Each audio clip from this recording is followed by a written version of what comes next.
Bonjour à tous, je vous retrouve aujourd'hui pour une nouvelle vidéo et je suis dans un endroit un petit peu particulier puisque je me trouve sur le circuit de Terramar pour essayer le tout nouveau Cupra Terramar. Logique, me direz-vous. Évidemment, je vais vous donner toutes mes impressions sur ce nouveau SUV hybride rechargeable. C'est parti!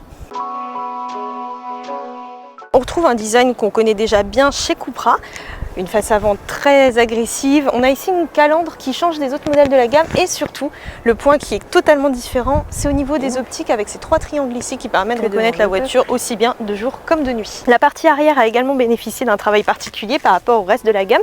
On retrouve ici un long bandeau lumineux avec le logo qui est également rétroéclairé, mais surtout, ici, vous avez vu, encore les triangles, c'est un motif récurrent chez Cupra et particulièrement sur ce Terramar. Le SUV rivalise frontalement avec la nouvelle Peugeot 3008 entre autres, puisqu'il mesure pas moins de 4,53 m de long pour une hauteur de 1,58 m. En ce qui concerne les jantes, on retrouve des montes de 18 à 20 pouces, dont celle-ci exclusive à ce modèle, avec les inserts couleur cuivre spécifiques à la marque. On est maintenant à l'intérieur du Cupra Terramar, donc la présentation ne risque pas trop de dépayser les connaisseurs de la marque. On retrouve assez facilement nos repères. On a ici un grand écran tactile de 12,9 pouces, complété par un combiné numérique de 10,25 pouces. On a quand même quelques éléments un petit peu spécifiques, notamment cette partie-là qu'on ne retrouve pas sur les autres modèles de la gamme, mais globalement, on retrouve quand même ces repères.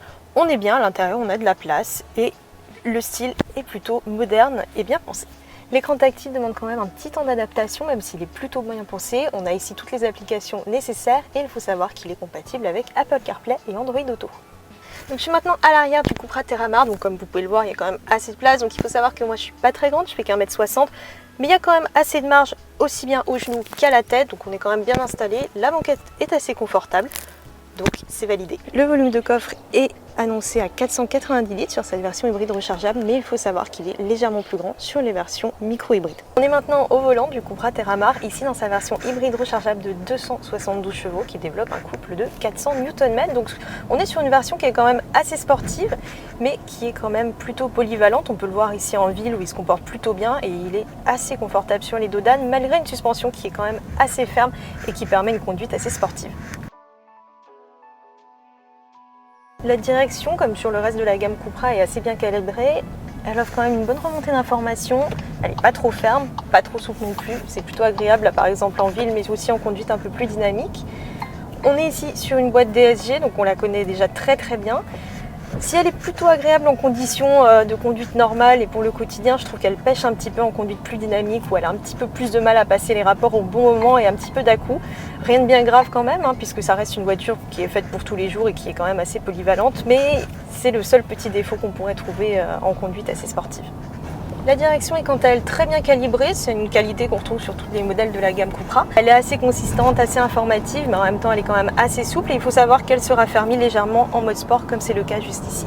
Un des gros points positifs de cette voiture, c'est quand même la tenue de route. Donc on l'a dit, elle a une légère tendance au sous-virage, mais globalement elle a quand même un comportement qui est assez sain. La prise de roulis est quand même assez maîtrisée dans les courbes et ça c'est un très bon point. On l'a vu d'ailleurs sur le circuit Terramar tout à l'heure.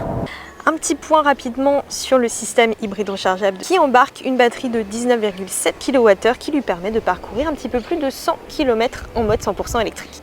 Nous voilà maintenant au terme de cet essai. Les commandes sont déjà ouvertes et les livraisons commenceront quant à elles à partir du mois de novembre. La version que nous avons essayée ici en hybride VZ est affichée à partir de 59 800 €.